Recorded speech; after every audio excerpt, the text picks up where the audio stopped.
Hai, selamat malam sahabat. Baru 3 bulan menjabat, udah ada sejumlah menterinya Prabowo Gibran yang memicu kontroversi aja nih. Kira-kira siapa aja ya menteri kabinet merah putih tersebut? Nah, ini dia 5 menteri Prabowo terkontroversi di awal jabatan. Di posisi kelima, ada Menteri Desa dan Pembangunan Daerah Tertinggal, Yandri Susanto. Bayangin aja, baru sehari dilantik, nama Yandri Susanto langsung jadi sorotan nih sahabat. Ya bagaimana enggak? Bayangin aja ada undangan haul ibunya, tapi memakai kop surat kementerian. Waduh, gaswat nggak tuh? Jadi wajar kalau menuai kritikan tajam dari warganet dan bahkan dikritik langsung oleh ex-Menko Polhukam Mahfud MD. Wih, ngeri nggak tuh? Demi meredam masalah, Sekretaris Kabinet Mayor Teddy juga menegur Yandri. Dan Yandri pun akhirnya minta maaf deh. Di posisi keempat, ada Menteri HAM Natalius Pigai yang tanpa angin tanpa hujan langsung meminta anggaran sebesar 20 triliun rupiah. Iya benar, 20 triliun. Pigai bahkan meminta pengajuan anggaran tersebut di dalam RDP dengan anggota DPR bulan Oktober tahun lalu. Kata sang menteri, uang 20 triliun tersebut untuk penambahan jumlah pegawai dan keperluan lain di kementeriannya. Di posisi ketiga, Menteri Koperasi Budi Aristiadi yang diperiksa di Barreskrim Polri pada Desember 2024. Apalagi kalau bukan kasus judi online. Ini tentu terkait kasus ex-pegawainya yang membackingi judol.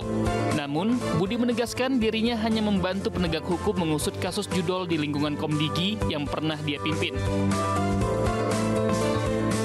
Di posisi kedua, Menteri Kelautan dan Perikanan Sakti Wahyu Trenggono.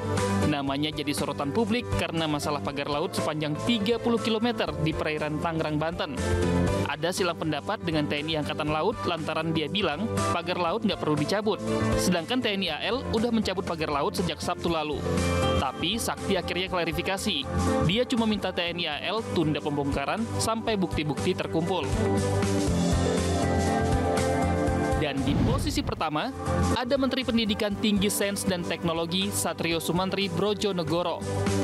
Bayangin aja, sang menteri didemo langsung oleh para ASN-nya terkait dugaan arogansi.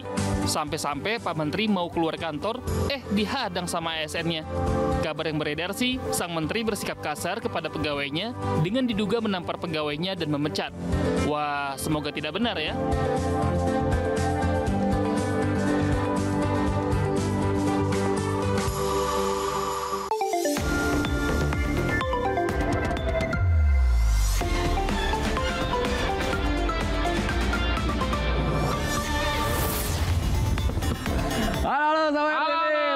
Ini di Lensa Indonesia Malam bersama saya Pramadika Samudra dan saya Ezra Arianto.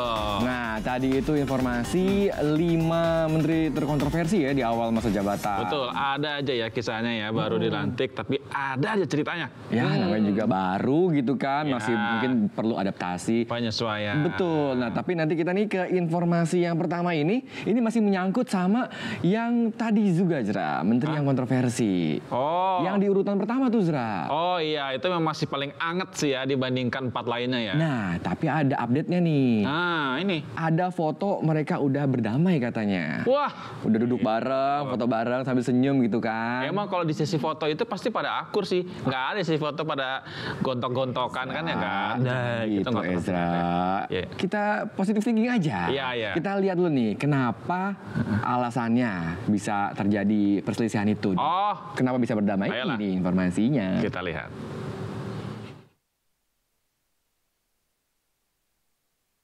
Ada yang duduk bareng nih. Kayaknya Pak Menteri Satrio Sumantri Brojonegoro dan ASN Kemendikti Neni Herlina juga sudah berdamai. Menurut Kemendikti Ristek, Pak Menteri dan perwakilan ASN yang ada di kementeriannya sudah bertemu di rumah dinas Menteri pada Senin malam. Di pertemuan itu, keluar deh semua unek-unek, perbedaan pendapat, dan aspirasi dari ASN. Dan akhirnya rekonsiliasi, menerima, dan saling memaafkan. Kita akan ada konferensi pers terkait dengan enak kan kalau damai begini? sains teknologi. di depan kita sekarang. Pemecatan pun batal. ASN yang katanya dipecat masih tetap menempati posisinya di Kemendikti. Kita ada islah ya, kita berkomunikasi, bersilaturahmi begitu, dan itu ya kita saling memaafkan dan kami sih pada dasarnya kalau saya istilahnya menjalankan tugas saja. Jadi karena kemarin kan alasannya belum jelas ya Pak Sekjen ya. Jadi saya alhamdulillah masih di Kemendikti Saintek, dan itu sebenarnya itu aja sih maksud saya, karena biar ada kejelasan gitu. Padahal Senin kemarin, puluhan ASN Kemendikti Saintek berunjuk rasa di depan gedung kantor mereka. Berbagai poster dibawa untuk melampiaskan kekesalan. Konon, aksi ini dipicu arogansi Pak Menteri dan kekerasan fisik yang diderita pegawainya. Namun, hal ini dibantah oleh Mendikti Saintek Satrio Sumantri Brojonegoro. Kementerian juga mengatakan aksi demonstrasi itu tidak mempengaruhi kinerja dan pelayanan publik. Dalam prosesnya itu selalu secara alami akan terjadi yang namanya penyesuaian, penyelarasan, adaptasi yang baru. Secara alami akan terjadi gesekan-gesekan, dan tentunya itu juga diselesaikan secara internal. Ya, diselesaikan secara internal tanpa mempengaruhi layanan kepada publik. Menurut Togar, kegaduhan ini terjadi lantaran adanya dinamika dalam perubahan struktur kementerian. Terbagi dalam sejumlah sektor, para pegawai harus mengalami mutasi dan pemindahan bidang kerja. Hal inilah yang diduga memicu perseteruan. Meskipun sudah ada kesepakatan damai, namun DPR RI sudah mengagendakan pertemuan dengan Mendikti untuk memberi keterangan terkait kekisruhan ini. Dari Jakarta, Sekar Rasati, Fajar Rizky, RTV. Nah, enak kan? Enak kalau damai gitu. Ya, foto bareng. Iya, itu kan kelihatannya damai gitu loh. Nah, yang penting nih kalau udah damai, sekarang kerjanya harus bener. Nah, iya, bener nggak Zra? Itu, karena yang dikelola itu kan semua kepentingan rakyat tuh. Betul, jangan sampai nanti di atasnya kisruh, di bawahnya lu lebih amburadul. Nah, ngomongin ya kan? soal kerja yang benar supaya nggak merugikan masyarakat, nih ada lagi nih, masalah kita sama pendidikan lagi. Apa itu? Jadi di Nias, Sumatera Utara nih, Iya. ada satu sekolah nih, SD ya. Ya namanya sekolah SD itu kan pasti anak-anak semua gitu ya. Pada riang gembira, semangat belajar gitu kan. Sampai sekolah mau belajar, gurunya nggak ada. Nah, ini yang viral itu ya. Nah, itu hebat juga ya anak tuh, SD-nya. kan? Dia berani speak up loh, Zra. Videoin gitu kan. Gurunya bingung nomor tanda-tandanya. Tapi apa alasan gurunya itu nggak ada di sekolah itu ya? Nggak ada Nah, kemanakah gurunya? Kita lihat informasinya. Salam Bapak Ibu, ini sekolah SDN 078481 Lunai Ligoo. Ini keadaan gurunya, tidak ada. Gurunya sama sekali tidak ada. Anak ini sedang mengambil visual melalui ponsel sambil bercerita kalau sekolah tempatnya belajar nggak ada gurunya, sahabat. Waduh, sahabat dengar. Gimana keadaan guru kalian? Keadaan guru kami tidak ada satupun. Cuma sering tidak ada mereka. Pun satu hari aja tidak ada. Satu aja guru tidak ada. Kalau ada guru, datang guru kan, dipukul lonceng padahal enggak dikasih pelajaran. Cuma pukul aja lonceng, udah pergi mereka. Sesatu bulan aja tidak ada mereka. Sudah ada 1 bulan tidak ada guru. Terus mereka nggak bisa belajar dong. Sekolah nggak ada gurunya. Sedikit lagi 1 bulan lah tidak ada mereka. Nah. Video para siswa SD tanpa guru diambil pada 14 Januari lalu. Video ini viral di media sosial. Sekolah ini adalah SDN 078481 Ulunaai Hiligoo Hilimbarozu di Kabupaten Nias, Sumatera Utara. Tidak ada. Tapi tunggu dulu. Sebelum reaksinya marah-marah, coba lihat dulu nih video yang satu ini. Ini adalah penyeberangan ke-10. Nah, yang di video ini guru-gurunya lagi berjuang menuju sekolah anak-anak tadi dengan berjalan menelusuri bukit dan lembah, lalu menyeberang sungai. Tadi si bapak guru bilang itu penyeberangan ke-10. Sampai berapa kali nyebrang lagi, Pak? Ini adalah penyeberangan ke-12. Walah, jauh amat. Belum sampai juga di sekolah. Oke. Untuk lebih jelasnya, coba kita dengerin deh penjelasan kepala sekolahnya ya. Yang sebenarnya kami juga sebagai kepala sekolah ada urusan dadakan di dinas pendidikan, dan pada saat itu juga guru-guru yang dari bawah untuk ke sekolah tersebut sudah sampai di tengah jalan, tetapi oleh karena hujannya turun dan banjir, ya nggak bisa mereka lewati. Kami untuk melewati di sana menuju sekolah SD 078481 Lutraik di Go'o menempuh perjalanan jalan kaki 2 jam 30 menit. Nah, menyusuri sungai Naai kurang lebih 1 jam 15 menit. Ya, selebihnya pendakian untuk menuju sekolah tersebut. Alamak, jauh juga ya. Pantes aja, karena SDN 078481 ini merupakan sekolah yang terisolir. Baru-baru ini tim Basarnas dan TNI mencoba membantu pihak sekolah dan bertemu dengan 62 siswa sekolah ini, sahabat. Sekolah ini ternyata hanya punya 3 guru dan 2 guru P3K. Jadi total 5 orang guru. Aduh, miris ya, karena banyak yang dibutuhkan sekolah ini. Ya, diharapkan kepada pemerintah baik daerah maupun pusat ya, memberikan tenaga pengajar lagi, karena hanya 5 orang tadi. Kemudian di sana nggak ada rumah dinas. Kemudian di sana juga nggak ada sanitasi atau air bersih, jamban atau kamar mandi nggak ada. Mohon didengar dan ditindaklanjuti Bapak Ibu pemerintah pusat atau daerah. Mau kan anak-anak ini berprestasi di sekolah tercinta ini? Dari Kepulauan Nias, Sumatera Utara, Wahyu Maulana, RTV. Nah, jadi gitu Zra, terhambat akses. Nah, tapi yang masih gue nggak paham nih, itu kan guru-guru kan nyampe ke sekolah itu susah banget ya, 2 jam. Nah itu guru muridnya pada nyampe tuh? Nah itu dia, mungkin anak-anaknya tuh tinggalnya dekat situ, guru-gurunya jauh. Nah, bisa jadi. Makanya nih ada update nih Zra nih. Gimana tuh? Jadi Seskap Mayor Teddy itu sudah mengutus tim ke sana, ke sekolah itu. Dan udah ada 3 usulan jalan keluar.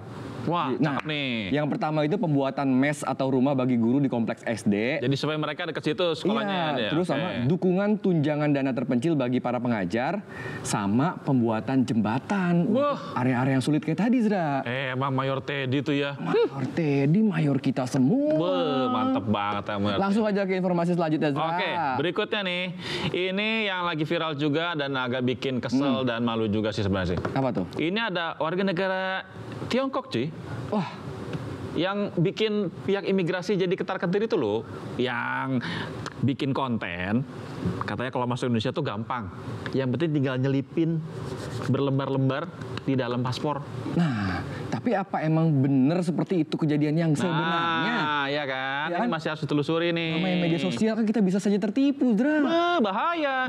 Supaya nggak kena hoax, kita lihat aja nih.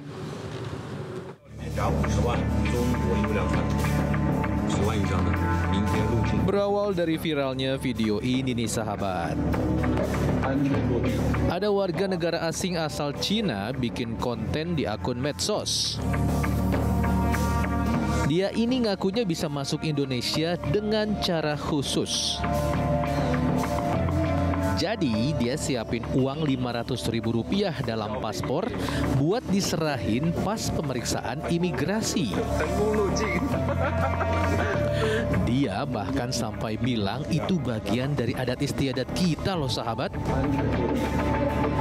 Terus di hari berikutnya dia buktiin sendiri bahwa bisa masuk Bandara Soekarno-Hatta dengan mulus setelah melalui sebuah ruangan khusus. WN Cina ini pun kabur usai membuat heboh jagat media sosial. Namun, ia sempat membuat video permintaan maaf kepada sejumlah instansi di Indonesia atas kontennya itu. Ia juga mengklarifikasi bahwa uang Rp500.000 itu untuk pengurusan visa, bukan menyuap petugas. Bahkan ia juga menyatakan siap untuk bekerja sama dengan aparat di Indonesia jika dibutuhkan penyelidikan dalam perkara dugaan suap. Sudah kita cek di situ. Tak pelak, video itu membuat Dirjen Imigrasi kita ketar-ketir.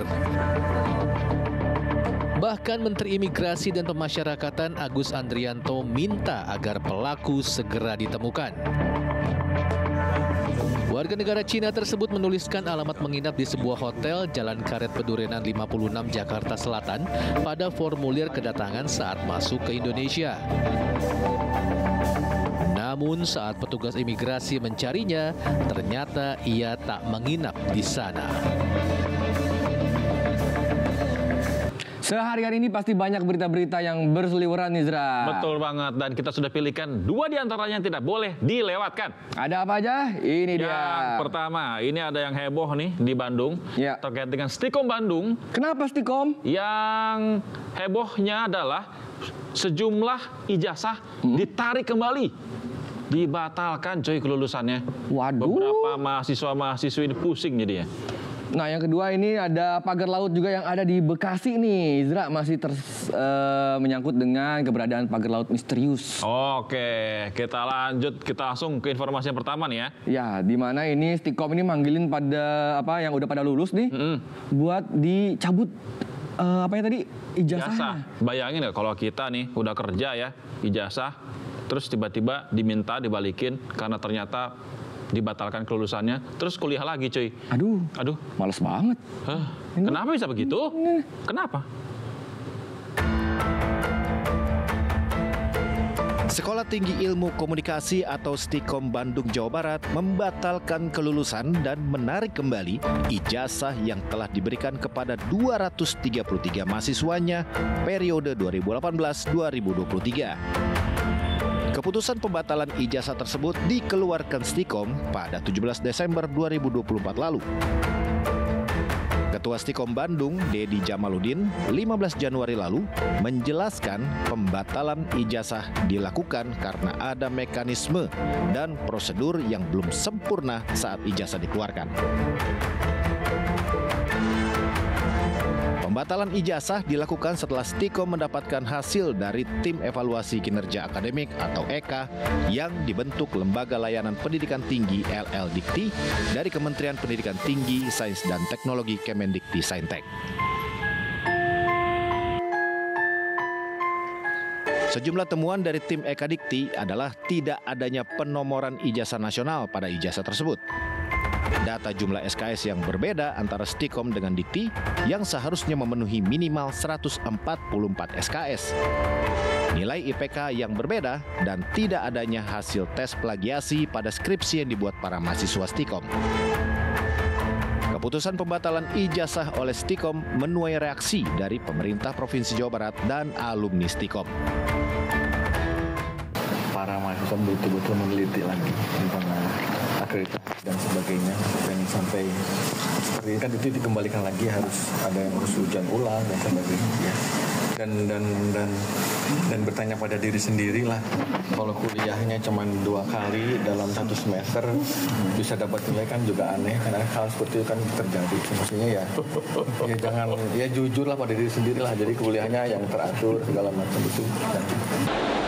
saya selaku alumninya sendiri ya sangat dirugikan. Masalahnya ijazah saya ini sudah nyebar ke perusahaan-perusahaan tempat saya kerja. Kalau sampai kita diketahui kampus kita mencabut atau membatalkan kelulusan saya, berarti perusahaan ini menilai saya ini telah membeli ijazah palsu kalau kayak gitu. Dari 233 ijazah yang dibatalkan, Stikom baru menarik 93 ijazah. Stikom akan mengeluarkan ijazah baru jika mahasiswa telah melengkapi kekurangan kewajiban akademik seperti jumlah minimal SKS dan penyesuaian IPK serta melakukan tes plagiasi dalam skripsi yang dibuat. Namun pertanyaannya, apakah 233 alumni Stikom yang sudah bekerja rela untuk kembali kuliah demi ijazah baru mereka? Dari Bandung, Jawa Barat, Bayu Rohman, RTV. Dari Bandung kita ke Bekasi. Cakep. Gak usah bingung. Nih berita kita kasih. Keren. Harus cepet banget di sini ya. Bagus. Ngeri banget sih. Nah yang kedua ini ada pagar laut di Bekasi yang pemiliknya katanya protes, Zra. Kok udah disegel? Kan saya punya izin. Gitu. Justru itulah perkataan bahwa dia sudah punya izin, ini malah jadi disorot lagi nih. Kok bisa dapat izin begitu? Nah itu dia. Nah ya kan. Pokoknya soal pagar laut ini terus menjadi misteri. Ini dia informasinya.